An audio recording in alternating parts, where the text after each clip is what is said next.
പുതിയൊരു വീഡിയോയിലേക്ക് എല്ലാവർക്കും സ്വാഗതം. അപ്പോൾ ഇന്നത്തെ വീഡിയോയിലേക്ക് ഒന്ന് പോയാലോ. കുറച്ച് ടിപ്സുകളാണ് കേട്ടോ കാണിക്കുന്നത്. അപ്പോൾ ആദ്യത്തെ ടിപ്പ് കാണാം. ഈ ചൂല് കണ്ടോ നിങ്ങൾ? ഇപ്പം നമ്മൾ പുല്ലിച്ചൂല് വാങ്ങിച്ച് കാശ് കളയുന്നവരാണെങ്കിൽ ഇതുപോലത്തെ ഒരു ചൂലാണ് കേട്ടോ ഏറ്റവും ബെസ്റ്റ്. ഇതുകൊണ്ട് കുറേ ഗുണങ്ങളുണ്ട്. മറലടിക്കാം, തുടയ്ക്കാം. ഇത് പഴയതായി കഴിഞ്ഞാൽ ഈ ബ്രഷ് മാത്രം എടുത്തിട്ട് ബാത്റൂമിൻ്റെ ടൈലുകളൊക്കെ കഴുകിയെടുക്കാം. കണ്ടോ, അടിക്കുമ്പോൾ കണ്ട അത്ര വൃത്തിയായി കിട്ടും. തുടയ്ക്കേണ്ട ആവശ്യമില്ല. നമ്മൾ റൂമിലൊക്കെ മുടിയൊക്കെ ഈരുമ്പൊക്കെ മുടി കൊഴിഞ്ഞു പോകലോ, അതൊക്കെ. പിന്നെ രോമങ്ങൾ, അതുപോലെ തന്നെ പൊടികൾ, മണ്ണ്, ഇതെല്ലാം പോയി ചൂലുണ്ട് തുടച്ച പോലെ ഉണ്ട്. അതുകൊണ്ട് അടിച്ച് വരി കഴിഞ്ഞ് കഴിഞ്ഞാൽ, അപ്പോൾ അറിയാത്തവരാണെങ്കിൽ ഇതുപോലെ ഒരെണ്ണം മേടിച്ച് നോക്ക്. 1.5-2 വർഷത്തോളം നമുക്ക് ഉപയോഗിക്കാൻ പറ്റും. കണ്ടോ, മാറാലൊക്കെ ഞാനിപ്പോൾ നിലത്ത് നിന്നിട്ടുണ്ട് മാറാലടിക്കുന്നത്. പ്രത്യേകിച്ച് മാറാലക്കോലിൻ്റെ ആവശ്യമില്ല, ഇത് മാത്രം മതി.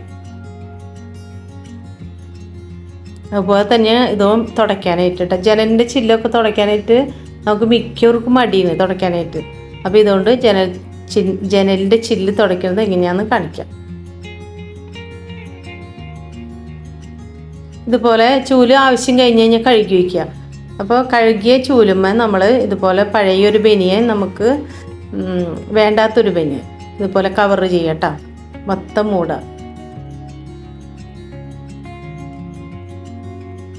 എന്നിട്ട് ഇതുപോലെ റബ്ബർ ബാൻഡ് ഇട്ടിട്ട് ജനലിൻ്റെ ചില്ല്, ഞാൻ പുറത്ത് നിന്നിട്ട് ജനലിൻ്റെ ചില്ല് പുറത്ത് നിന്നിട്ട് വീടിൻ്റെ പുറത്ത് നിന്നിട്ട് തുടയ്ക്കണത്. ആദ്യം ഈ ബനിയനൊന്ന് കഴുകി പിഴിഞ്ഞെടുത്തിട്ട് വേണം കേട്ടോ, വെള്ളത്തിൽ മുക്കി പിഴിഞ്ഞെടുത്തിട്ട് വേണം തുടയ്ക്കാനായിട്ട്. ജനൽ ചില്ലൊക്കെ തുടയ്ക്കാൻ ബുദ്ധിമുട്ടുള്ളവരൊക്കെ ആണെങ്കിൽ ഈ വെടി കണ്ട് നോക്കുക. അപ്പോൾ നിങ്ങൾക്ക് എന്തായാലും അത് ഇഷ്ടം. അതാണ് ബുദ്ധിമുട്ടും കഷ്ടപ്പാടില്ലാണ്ട് ഈസി ആയിട്ട് തുടച്ചെടുക്കാം.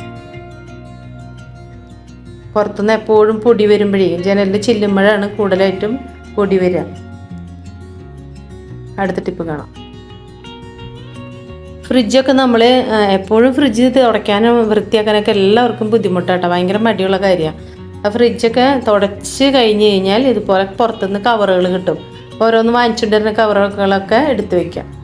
അല്ലെങ്കിൽ നമ്മൾ കുട്ടികളെ ചട്ടിടുന്ന പ്ലാസ്റ്റിക്കിൻ്റെ പേപ്പറുകൾ കിട്ടും, ചട്ടിടുന്നത്, അതായാലും മതി, ഒട്ടിച്ചാലും മതിട്ടാ. അപ്പോൾ ഇത് വെറുതെ ഒന്ന് നമ്മൾ ഫ്രിഡ്ജിൻ്റെ ഉള്ളിൽ ഇത് കറക്റ്റ് ഈ തട്ടായിട്ടുണ്ടാവുമല്ലോ സ്റ്റാൻഡുകൾ, അതിൻ്റെ അളവിൽ മുറിച്ചെടുക്കാം, എന്നിട്ട് ഒട്ടിക്കാം. ഇത് വെറുതെ ഒന്ന് വെച്ച് കൊടുത്തു കഴിഞ്ഞാൽ പൊട്ടില്ല കേട്ടോ. അത് നമ്മൾ 2 പുറം ഒട്ടുന്ന സെല്ലോ ടേപ്പ് എടുക്കുക, അതിൻ്റെ ചെറിയ ചെറിയ പീസുകൾ മുറിച്ചെടുക്കാം.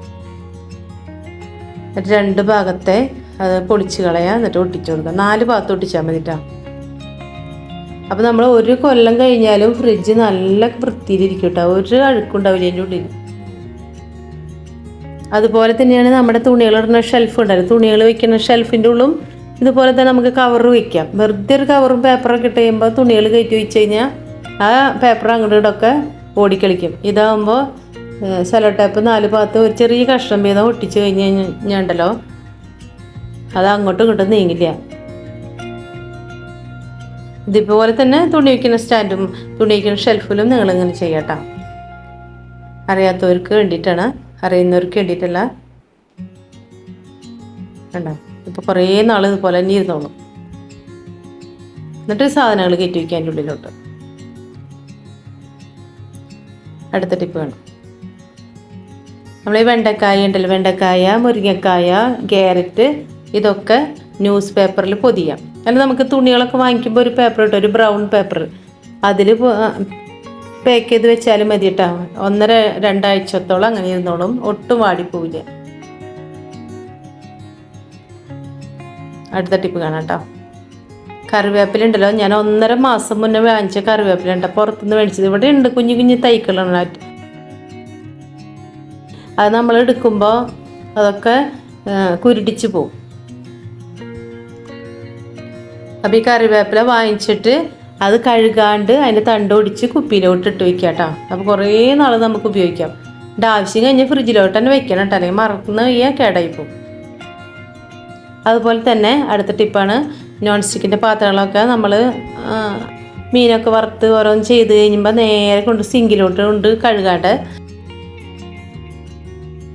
സിങ്കിലോട്ട് കൊണ്ട് കഴുകരുത് കേട്ടോ. അതെന്താ ചെയ്യുന്ന പഴയ ഗോതമ്പൊടിയൊക്കെ ഉണ്ടെങ്കിൽ അതൊക്കെ എടുത്തിട്ടൊന്ന് തുടച്ച് കളഞ്ഞിട്ട് സിങ്കിലോട്ട് കൊണ്ടുവയ്ക്കാം. അല്ലെങ്കിൽ അതിൻ്റെ പുറത്തൊന്നും കാണില്ല, അതിൻ്റെ ഉള്ളിലോട്ട് പോണ വെയിൽ തന്നെ ആ പൈപ്പുമ്പോൾ ഒക്കെ പറ്റി പിടിച്ചിരിക്കുക ഓസുമ്പോഴൊക്കെ. അപ്പോൾ എല്ലാവരും ചെയ്ത് നോക്കുക. വീഡിയോ കണ്ട് ഇഷ്ടമായ ലൈക്ക് ചെയ്യാനും കമൻറ്റ് ചെയ്യാനും സബ്സ്ക്രൈബ് ചെയ്യാനും മറക്കരുത്. വേണേൽ നമ്മൾ മീനൊക്കെ വറുത്തിട്ട് ചോറൊക്കെ ഇട്ട് ഉണ്ണണവരൊക്കെ ഉണ്ട് കേട്ടോ, പക്ഷേ കൊളസ്ട്രോളൊക്കെ കൂടണ്ടാന്ന് വെച്ചിട്ടാണ് കഴിക്കാത്തത്. അപ്പോൾ പുതിയ വീഡിയോയുമായിട്ട് വീണ്ടും വരാം കേട്ടോ.